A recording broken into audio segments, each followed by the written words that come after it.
Hello, welcome back. This is another video in a series of videos showcasing and evaluating the functionality of Blackboard Learn in Original Course View as a learning management system. What we're going to get into in this video is how to enter student mode, go in, create a discussion board post, and then we're going to exit student mode and we're going to go in as instructor mode to view and grade that discussion board post. So the way that we're going to do that, to enter student mode, you just press, it kind of looks like an eyeball or like two arrows with a green dot, and when you hover it says enter student preview, so we're going to click there. Now it says that our student preview mode is turned on. We're going to go to the left hand side of the screen and click on discussions. We see that we have a forum as week 1, that there's 7 total posts, and we're going to click into here. Now over here it tells me that I'm in group 1. So knowing that I'm in group 1, I'm going to go into group 1's thread.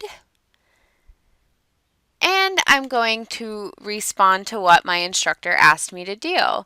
Let's say up here it told you to put what your favorite food was. And then I am going to say submit. And you see that I have created a thread in here. So that is how you post a discussion board post through to a thread under a forum on Blackboard Learn. And so I'm just kind of doing a QA/QC and making sure everything that I've set up this week is working the way that it's supposed to. So now I need to exit student mode and go back to instructor mode so that I can grade this. And the way that I do that is simply by going to this orange banner here at the top and saying exit preview. It's going to give me a couple options. Do I want to delete preview user and all data? So if I said delete preview user and all data right now, it would delete that comment that I just made, which I don't want to do because I want to be able to go in there and faux grade it. So we're going to say keep the preview user and all data, and we're going to say continue.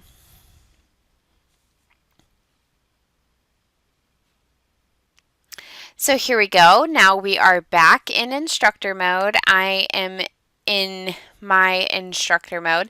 So if I go to gradebook, let's see if it tells me that it needs me to grade it. Under needs grading, it has that there's 1 total item to grade. And so how we do that is we're going to click under user attempt. And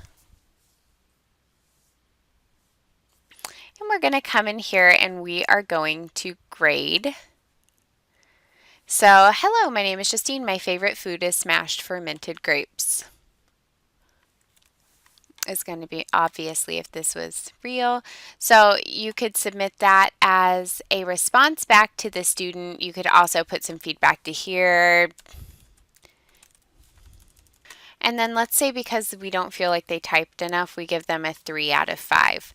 And then we are going to submit that. Now to go and look at our gradebook and see what we have for the grade that we just posted, because it says that I don't have anything else that I need to look at. We're going to go to our gradebook and we're going to see that we have a grade in here. So that's cool. Get to where you can see it better.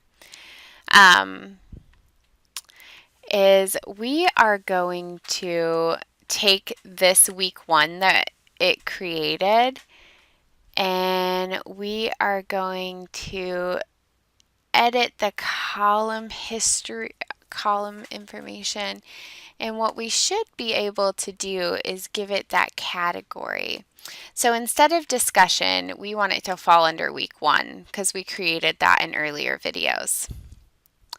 And so now what I can do, since I created that, and this is where your gradebook can really get busy. So now what we have a problem with is if I want to, let's view it by week 1.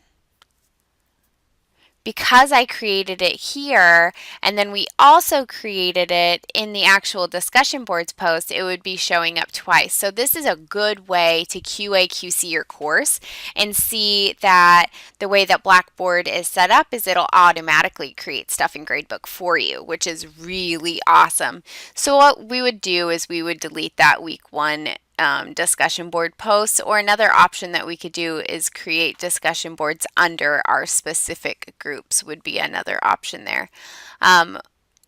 So that is it. I would definitely clean this up and play with it a little bit more, obviously seeing some of the different things and problems that can be caused if you don't know exactly what you're doing here.